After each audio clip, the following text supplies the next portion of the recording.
Hello बच्चों, तो चलिए इस प्रश्न को पढ़ते हैं। मान ज्ञात कीजिए एलसीएम 6 फैक्टोरियल 7 फैक्टोरियल 8 फैक्टोरियल। तो देखो हमें सवाल क्या बोल रहा है कि 6 फैक्टोरियल 7 फैक्टोरियल और 8 फैक्टोरियल का जो एलसीएम है वो हमें ज्ञात करना है, उसका मान क्या आएगा। ठीक है, तो प्रश्न में आगे बढ़ने से पहले इस प्रश्न से संबंधित जो मुख्य अवधारणा है उसकी हम चर्चा कर लेते हैं। तो देखो मुख्य अवधारणा क्या होगी। जब भी हमारे पास में ऐसा लिखा होता है एन फैक्टोरियल, तो उसका अर्थ क्या होता है, एन गुणा एन माइनस एक गुणा में एन माइनस दो गुणा में एन माइनस तीन, ऐसे गुणा होते जाते हैं जब तक एक नहीं आ जाता। ठीक है, और यहाँ पर एन क्या होती है, एक पूर्ण संख्या होती है। तो हमारे पास में देखो सबसे पहले क्या लिखा हुआ है, 6 फैक्टोरियल लिखा हुआ है। तो 6 फैक्टोरियल का अर्थ क्या है, 6 गुणा 5 गुणा 4 गुणा 3 गुणा 2 गुणा 1। उसी प्रकार देखो 7 फैक्टोरियल का अर्थ क्या है, 7 गुणा 6 गुणा 5 गुणा 4 गुणा 3 गुणा 2 गुणा 1। उसी प्रकार देखो 8 फैक्टोरियल का अर्थ क्या है, 8 गुणा 7 गुणा 6 गुणा 5 गुणा 4 गुणा 3 गुणा 2 गुणा 1।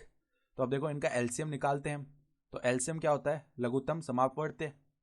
तो एलसीएम किसका, 6 फैक्टोरियल 7 फैक्टोरियल 8 फैक्टोरियल।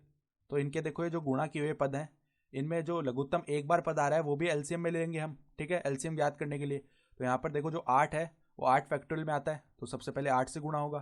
फिर देखो 7 जो है वह 7 और 8 दोनों में आ रहा है, तो 7 गुणा देखो 6 तो तीनों में आता है, 5 भी तीनों में आ रहा है। इसी प्रकार 4 गुणा 3 गुणा 2 गुणा 1 ये हो जाएगा लैसे।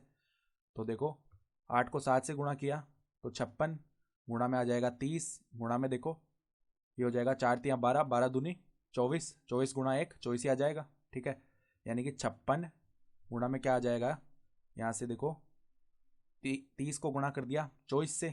ठीक है, तो हमारे पास में कितना बनेगा, 720 बन जाएगा। ठीक है, अब 720 को गुणा कर लेते हैं हम 56 से, तो हमारे पास में क्या आएगा, तो इसका मान कितना आ जाएगा हमारे पास में, 40,320।